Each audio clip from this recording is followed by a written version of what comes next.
Hello and welcome to the Mic'd Up Show, Season 5, revamp season, where every mortgage has a story. We are the ultimate hub where hidden stories behind the mortgage industry come to life. I am Michael Kelleher. And I am Michael Zhao. Get ready to unlock the story behind every mortgage. Today we have a very special guest, which I'm sure everybody always says when they have Kevin Peranio on from he's chief lending officer. He's partner at PRMG, and typically we go over, how people got into mortgage and what they're doing in leadership in mortgage, and we ask those questions. But we are fortunate enough; he's a repeat guest on our show. So what we're going to talk about today is something I think is very important. I just went to speak because of what we do on podcast at a sales summit for IMBs, and they say not only 90% of people quit by the 5th episode, and then only 1% make it to the 21st on any type of podcast. I had them raise their hand, and out of the 75 loan officers, KP, 0 are at 5 or more episodes. So I thought if it's 0 there, maybe it's a lot lower than I expected at many of the different lenders. And so I think our goal, or what I spoke about, is by the time you get to the 25th, you realize you overthought it on the first 10 or 15 to get started. And once you get started, it's about your why. So if you just want to give a quick introduction about yourself, and maybe just about when people think of you, what are they talking about in the content that you do put out? Well, I think I tripped ass backwards into this industry like most people. So, a buddy of mine's like, hey, I'm doing this thing. I'm starting off as a wholesale account executive at First Magnus, and I think you would dig it. Why don't you try it out? So gave it a shot, and I've been hooked and just working my way through all the craziness over the last 25 plus years. And so, yeah, that's how I got in. I'm part of a privately owned independent mortgage banker. Paul Rozo and Robert Holliday, our founder and co-founder. Actually 25 years. PRMG, Paramount Residential Mortgage Group, has been around. And then Gary Malice is our cap markets and strategy partner. Privately owned, good spot, multi-channel. It was really tough to keep multiple channels going, but we do it, and it really keeps them all sharp. And the reason we do it is because we're here to serve originators. We're built by originators for originators. So we want to make sure that they get served no matter how they want to be served. And it's exciting. There's a lot going on in our business, and it's also, for what it's worth, as opposed to just being retail, there's some diversification having multiple channels, or just being wholesale. There's some diversification there. So we're grinding like everybody else. I'm pretty positive on the year. Second half of year outlook. Some bets are off, not all bets. So to set the table, you have that reach because you do have a great number of loan officers on your retail, plus wholesale, for those listening, means brokers reach out to KP's company, and KP's company will actually fund the loan, but they are the ones in the streets. And so you have that whole reach. Plus, I think, and we'll get into the content you do, but you're also physically on the board of different organizations, different companies, different startups. You attend a lot of the conferences. So I think your presence is in a lot of places, and that gave it a lot of momentum. But we would be remiss to say, I think you have established a brand, at least by putting out these videos that are now at a cadence. I know how Mike and I got into this. I'm not sure if I remember the opening episode, and I should, but do you remember your first video, or maybe the first time you started to say, I'm going to do this regularly? Yeah, it's very interesting. I'm not like a LinkedIn super fan, like this is how we do business and this is how I do business, and I'm going to put all this effort into it. But I like LinkedIn. I think it's amazing. I know there are people that build their whole business around influence, right? Me and my team, we're owner operators. Like, we have to run a business. So I think the challenge is very similar to what real estate agents and originators face every day. Is they have to run their business. They have to, like, their business is getting loans and helping serve the communities and, putting people in houses and fostering the American dream. And so, getting on video is like, it's accretive to that. So it doesn't surprise me that, when you were talking about originators doing podcasts, that, they didn't make it past 5, because it in itself could be a full-time job, right? As you guys know. So for me, I think it kind of evolved in a couple different ways. We have to protect our brand, and we have to tell our story. And if we didn't get out here and do that, at least someone from the company, anyone else could tell our story for us. And that actually happened one time. Someone called us, like, quote, some retail lender, right? And well, more than that, we're a multiple channel lender. And gosh darn it, my buddy Matt Ishbia, he got me motivated to get off my ass by calling my company out. So iron sharpens iron in this business, and they're such a great company and a good story. So I want to make sure that someone told our story. But then it really evolved into more than self-promotion, and it really was like, we give advice, and we I think people that resonate the most with other people are those that will give you advice, the good, bad, and ugly, even if it's not self-serving. And so, and that takes, it takes a different mindset, an abundance mindset. So yeah, I like helping people. I think there's plenty of business to go around. We're doing just fine. Of course, would love to grow and be larger than that, but, we got steady growth. And so my videos took on this weird thing in COVID because people were freaking out in March of 20.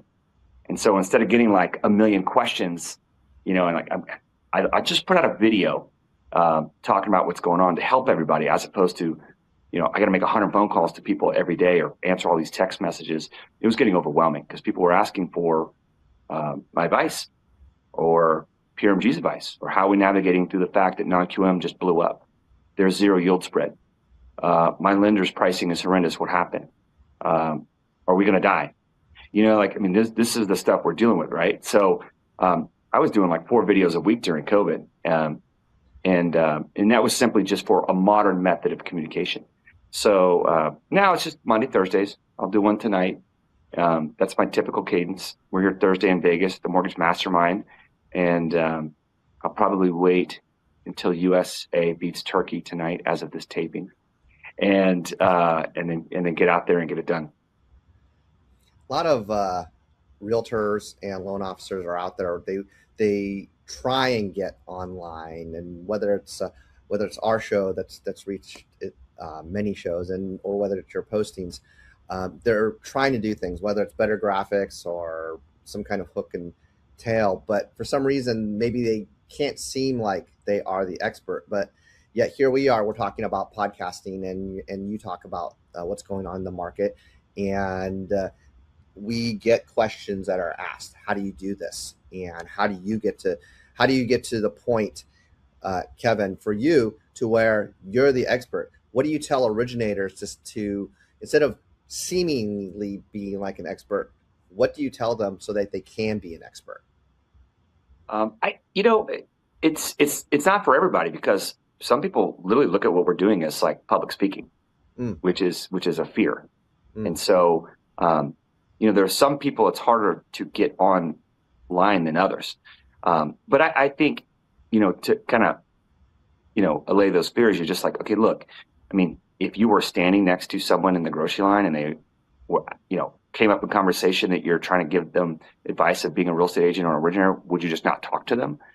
And so, so you talk to strangers, right? And so like, or else you're just not going to make it in this business. So all video is just a more scalable, modern way to communicate. And I think people, look at it like TV or the movies. Like, I have to be perfect and pretty, and it's got to resonate, and I don't know what to say. And you're like, just say what you say every day in the grocery line. We know Josh Pitts. He's been in business a long time. I think him and his family are still sailing around the world. But he used to say, document, don't create. It doesn't need to be this amazing motion picture thing. Just that's what I do. I just stick my freaking phone out in front of my face and I'm like, hey, I'm at the mastermind. Here's what we talked about. Barry Habib was awesome yesterday. He's really encouraging and, shared his personal battle with cancer. And then we talked about, where the market's going, and we're all, generally pretty positive. And, oh, by the way, here's what's going on in the market, and oil prices down and rates are down and the 10-year treasury is under 440, and who knew it? So that's it. Like, I could just hit pause, done, we're done. Right. And so I just think people just need to talk about what they know and not try and overthink it or overproduce it.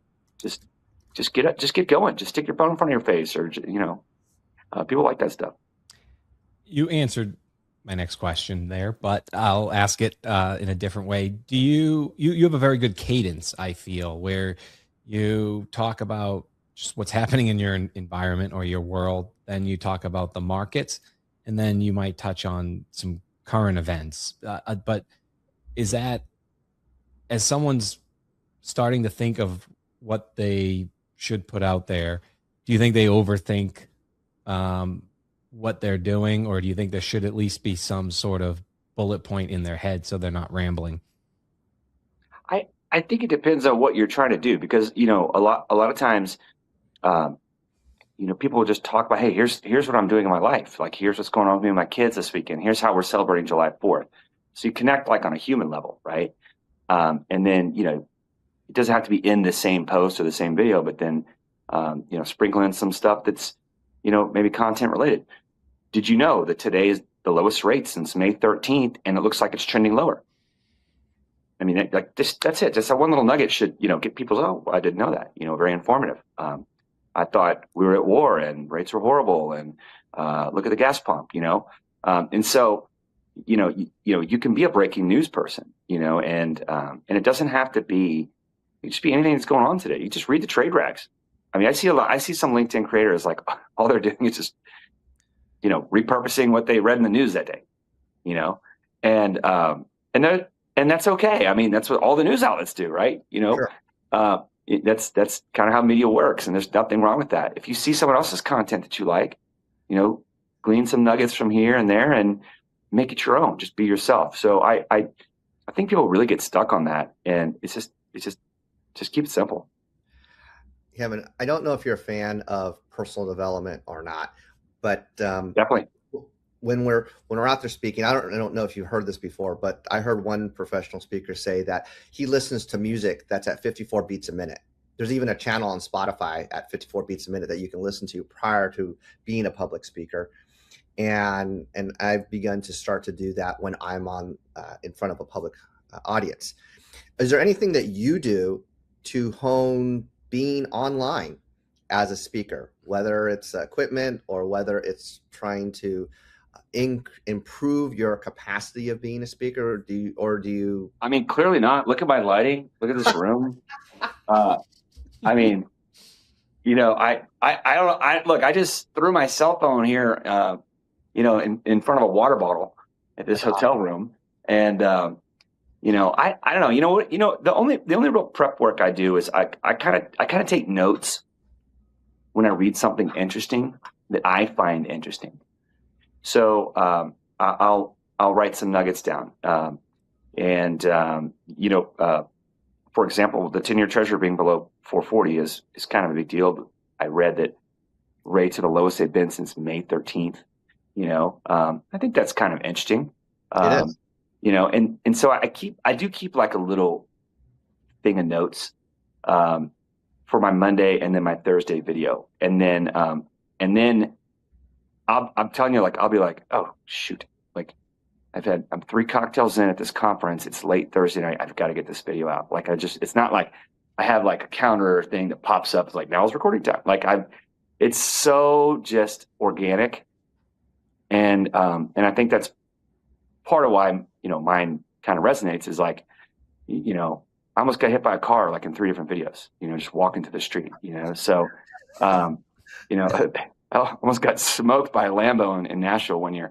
It was kind of cool. And so, yeah, I mean, I just, I don't do the beats. I don't get fired up. I'll check that out. That sounds kind of cool. I think I've had my arm twisted to do karaoke each of the last 2 nights. I'm glad I resisted. So, yeah, the preface, just more a couple notes here and there, but then finally realizing like, oh shoot, it's Monday or it's Tuesday. I got to get out.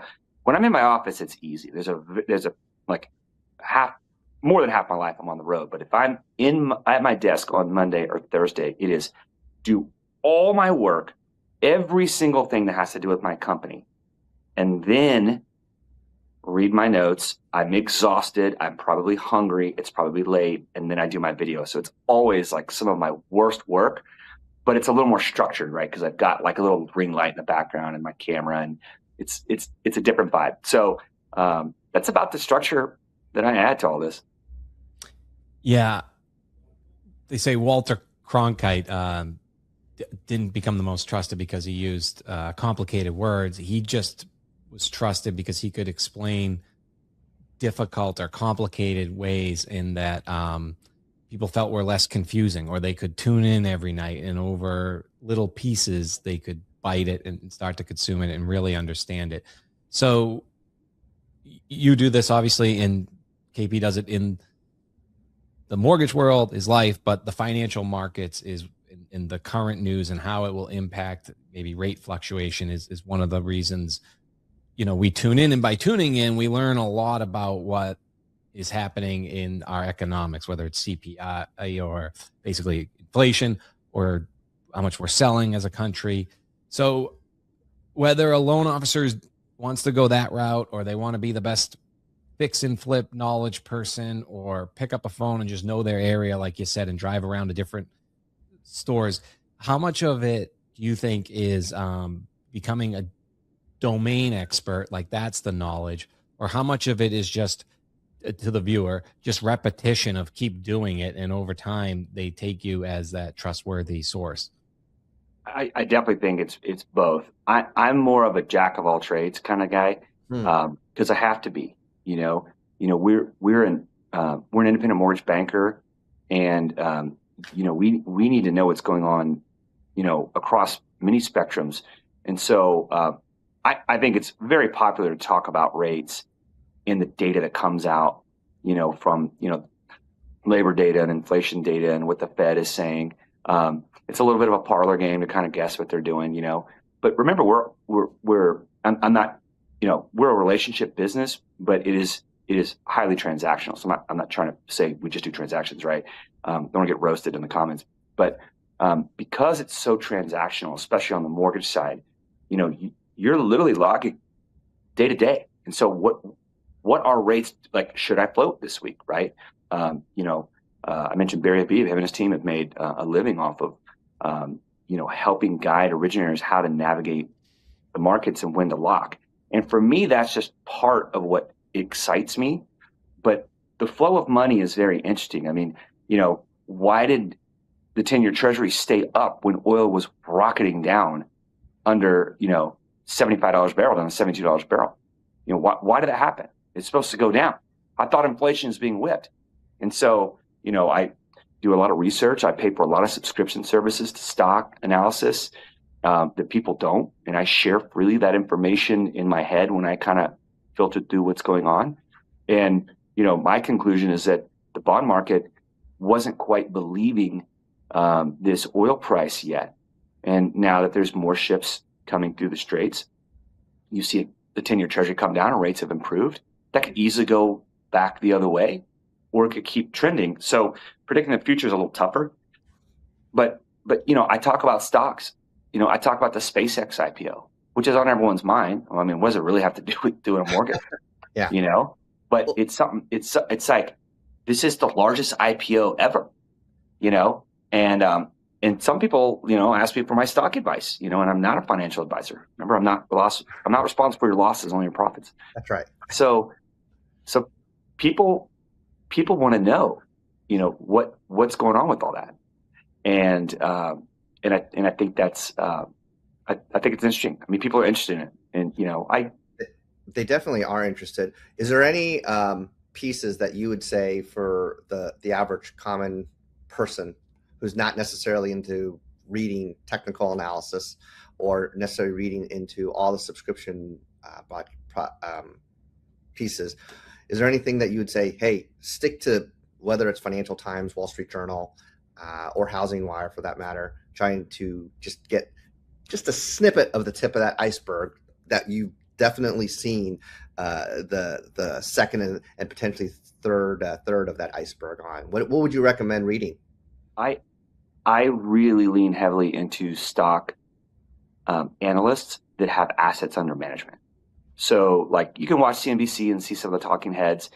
There's two that I particularly like. Tom Lee from Fundstrat. I subscribe to all of his stuff. It's really good because he really parses through the noise. I think the media is noise. Doesn't matter where it comes from. I mean, it's there to generate clicks, and it does a good job at it. That doesn't make you money. That doesn't set your mind right. And by the way, you talked about mindset. Every other week, I'm with meeting for an hour with Steve Scanlon from Rewire, and we just talk about metacognition, and we talk about what do I anchor my mindset to. Like if I want to make money and rates go low, I make money as an originator or even a realtor. But does that fluctuate your emotions every day? That's not what we should be anchoring, our mindset to. It should be, to activities and habits and things that are a little more long term. Having said that, we still pay attention to all the stuff that can be a source of anxiety, and so learning how to quell that, right? So, I'm a big fan of that. Downtown Josh Brown, he has a podcast called The Compound. I listen to it, snippets of it here and there. I don't have a lot of time to watch stuff, but I like that one because those guys have billions of dollars under management, and so it's really important for them to understand what's going on with macro and the flow of money. I like obviously Barry Habib and team. I like Logan Motoshami.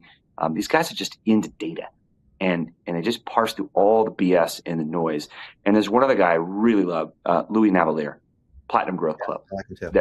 That he is such a calming force. Hey, don't worry today. The selling pressure is just market mechanics. The market makers are doing mean reversion. They got to get their money back. But these stocks have great earnings. Look at Micron. They just reported earnings. It's stocks with great earnings are going to bounce back like fresh tennis balls. That's what he always said, And so, and it's a calming effect. Is this AI bull market over? Are we going to see a 50% sell off on the stock market? Is our home prices going to correct 20%? Those are really fear-based things. Are we going to have 7% rates, 5% 10-year treasury? All this stuff is kind of fear-based and not factual-based. And so it gives me a platform to debunk a lot of it and just give people a calming effect. Well, we are, I think, by the way, I was hoping we would get that intel and kind of into the mind of where the sources come from. I think nobody has enough time to go through it all themselves. Correct. And twice a week, you can tune in and get all that information siphoned right to you. And probably the most entertaining. I mean, I think there's a lot of people putting out content these days on LinkedIn, and yours is one of the few I go to. We're trying to break down why that is. If it was as easy and people knew the recipe on what made people come and watch, everybody would be doing it or be selling it for a lot of money in special bottles. But we will try and figure out more of maybe where to go from here for loan officers on what they learned. Maybe get a couple answers from you on AI because you are involved in AI as much as anybody in mortgage. And I'm sure Michael will have some questions about motivation after what you just said. And we'll try and wrap it all up on the second half of our show, the final 10, 12 minutes of it. But we first want to give thank you to our sponsors. This has become kind of a full-time job, so please subscribe to our different areas on LinkedIn and on audio on Apple. But we couldn't get it there without our producers, and we couldn't have our producers without these special sponsors. So we'll ask KP some questions and let him get back to one of the many conferences he's at on the other side of this break.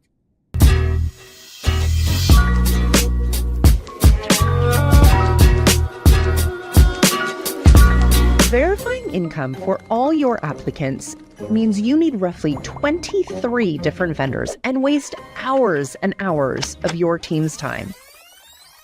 Truer combines all major verification methods into a single, easy-to-use platform to give you a completion rate of 75%, cutting your costs by up to 50% and getting real results for your team. TrueWork, your one-stop shop for income verification. Click, verify, repeat. Talk to our team today. Funding Shield provides lenders and investors real-time transaction level verification, certified wire fraud protection to protect loss of funds at closing due to cyber-based and other threats. We help improve your bottom line through fraud prevention, risk management, and validating the parties and documents involved in mortgage closings. Prevent fraud and theft on your closings. Covered is the digital insurance agency built into the mortgage platforms you're already using. Covered compares options from 65 plus regional and national insurance carriers and delivers the top options to your borrowers right inside your existing workflow. Visit itscovered.com to learn more.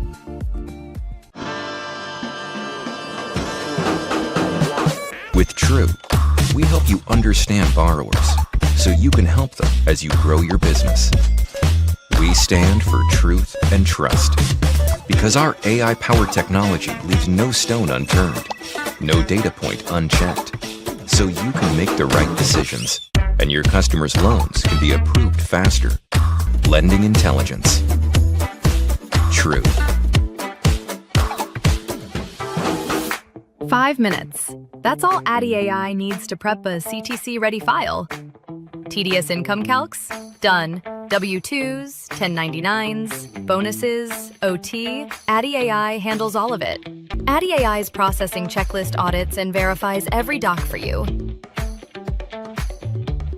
Gain hours back, rack up referrals, and grow your pipeline. Faster funding, fatter pipeline. Addy AI. 5-minute processing power. Your shortcut to scale starts now.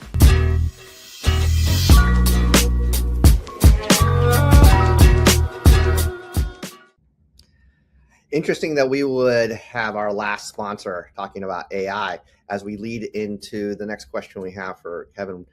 And Kevin, we've been talking the majority of the show about how you've been able to produce content. And it's interesting because you do a lot of research into that. What originators today and even other potential executives, as they begin to post information, I think they would like to have some kind of reliance potentially, or some kind of usage for AI. AI is all the rage and talk. There's data systems and managers and energy usage and so on and so forth. But in the matter of AI for content creation, what is it that makes a difference as a human advisor versus what you produce and what you produce right now versus what the originator salesperson can do in utilizing AI without making them sound fake? Because you're very real, but AI is going to be very much more real in the upcoming years. I don't use AI in any of my posts, and I'm sure people can tell. And I think that will stand out as content. When people are like, AI can just crank out so much stuff. Like I just can't read everything it's cranking out. It's just too much. You know what I mean? So I'm not like the Matrix where I could plug in the back of my head and just download everything. I got to like read it and understand it and come up with my own independent thought. And by the way, like I cringe. Like I'm at this show and some people come up to me like, "Oh, you're like a LinkedIn celebrity or influencer," and I'm just like, I cringe. I'm just like, ugh, like that, like no. Like, so I always humor them. Like I'm like a D-list LinkedIn celebrity, right? But the reality is like I don't try and like get maximum follower count. I don't boost my posts. I don't have a production team. It's just all my connections. Like I've personally read who they are. Most of my connections are in America. Which I like. So I want to make sure that it's our network. That we see. And so I don't even know if I even have 14,000 followers. And then I see some of these posts sometimes like, look how many followers so-and-so has. And I just like, do you even know who those people are? And I mean, it's hard to keep track of it. So that's not my bag at all. Like I'm like, if people want to watch my content, great. I'm doing 2 videos a week and that's it. And they're going to fall and land where they land. And I hope it makes a difference to someone's day and gives them some nugget they can take away and embed in their thought process. And so that's it. I mean, that's all I do. Like, I mean, not to sound like kind of crazy, but like, if I just disappeared off this planet and freaking was never on LinkedIn ever again, like, that's okay. I'm totally okay with that. I mean, it's like not my jam. So go ahead. So I have a follow up to that. So then, I mean, we're on our 5th season, going on 6, and you produce 2 pieces of content per week. So when Mike and I first started, we had a lot of mistakes. And, you know, I was like, oh my gosh, I can't believe I'm even putting myself out there. This is ridiculous, especially with some of the content we had at the very beginning of our show. But we just didn't quit. You guys are great. You guys always have thoughtful questions. Like you're now discouraging those people that didn't get to 5. Yeah. But that being said, I would say that we were unquittable. In other words, like there were times where like I don't know, like my wife would be on the side saying, "Why are you on this show?" It's like no one's watching. That too. Nobody cared or anything. But I would be like, "No," I would be unquittable. And in the same sense, Kevin, you are unquittable. You put the content out there. You're very real, and you just do it because you want to be able to, because you're doing this out of the generosity to make the industry better. But it has to be more than that, or maybe it's not. I don't know. It's as simple as that, buddy. That's it. I love helping people. Yeah, I love helping people. There's no angle. I hardly talk about our company, you know, and you know there are people that sprinkle in posts talking about their company. You know, that's like I don't know. I just and I don't. And it's not like because I don't talk about my company, ooh, that's the hook for your company. Like that's not even how I think. There's just so much business. I'm playing the long game. And so this is who I am. This is what our company's about. You can see what we're thinking, and we're opening, you know, and sharing it freely. I'm in a lot of collaborative events and groups and closed door meetings and, like you said, advisory boards. And it's great to talk about that kind of stuff. And so I think, you know, if there's anything monetarily or that ever came, is that I've had a lot of investment opportunities and venture capital opportunities, or first look at tech when it's very early, because I think people do see me as you know, one of the sources of the industry of just kind of making things happen for technology companies, and there's so many. There's no shortage of them, right? And by the way, if it could help get an early look at something and help our company at PRMG, that's a benefit of it, you know, to make sure that we're a future-proof platform and a place that people don't want to leave and then maybe want to come to. But I don't talk about it like that. I think every company's trying to do that. I just don't see a lot of owners out there, you know, doing videos on LinkedIn and speaking their minds. And I wish more of them would. You know, another shout out to Matt Ishfield. He does his 3 points with Matt. He gets out there. He's pretty disciplined about putting out videos, and he's got an audience. And, you know, he's definitely an inspiration, I think, for any owner that wants to get on camera. But most owners are not like me, you know, or him, you know, young and energetic and trying to be at the forefront of everything that's going on in our industries. And, you know, they maybe are behind the scenes, you know, or have people like that behind the scenes. And so, but someone's got to talk, communicate in a modern way. And that is one advantage of LinkedIn and these kinds of podcasts you guys do. It's really thoughtful to, you know, get stuff out there so people can be like, all right, I'm better for listening to Mike and Mike today. This is a good takeaway for me. Yeah, I think for those listening in the general public, our industry has a very intimate way of existing. So to get 3,000 listeners or viewers in an addressable market that's a $6 trillion, you know, volume business going through it. What, two this year, 4+ on COVID years, right? You know, which is a lot. I mean, which is a significant amount of business. And to your point you're kind of making, there's this customer contact week going on here in Vegas at the same time. I went by there Tuesday, and I had dinner with Capacity, which used to be Jane.ai. And we've been on them over 6 years. There's this whole other conference that, like, I bet there's almost no mortgage people there. And there's all this AI in there. And because they're not at our trade shows and they're not in our sphere, Like, we don't even know who they are. I went over there. I checked it out. There's a lot of cool stuff over there. Some great tech out there. Cisco's there, Amazon Connect, all your IP phone providers, 8x8, 5.9, all this stuff, Fibers. There's just so many companies there. It's a huge trade show. And there's no one there from our business. And so I think it's kind of interesting, just to talk about that on my video. Like, hey, I went to this thing and it was great. I sat down in a workshop, with 11 labs. And here's a book, How to Build Your Own AI Voice Bot. Now, we're not a build shop. We use Sella, brought to us by Total Expert, and we love it. We think it's fantastic, and they're very mortgage specific. But I know, like, for example, UWM, to give them a hat tip, they built their own Ava voice on 11 labs. Most people don't even know that. I mean, here I am in a room, and they're like, here's how you can do it too, and some people may go in there and do that, or maybe they just don't have the time and they're just going to buy one like how we are, which still takes a lot of work, like we did with Sella. And now we're cranking out 2,500 calls a week on just 3,500 contacts. Wait till we open it up on 1 million contacts. And we're converting live transfers and, and Microsoft Calendar bookings appointments at 4.15 to 4.5% on those 2,500 calls a week, which my humans cannot make. They're not making. So then we give it to them. We're just giving them business with this AI virtual assistant through Sella. And we're starting with sales first, because I will tell you, AI absolutely has the power to eliminate jobs. And so I think it's probably fair to start in sales.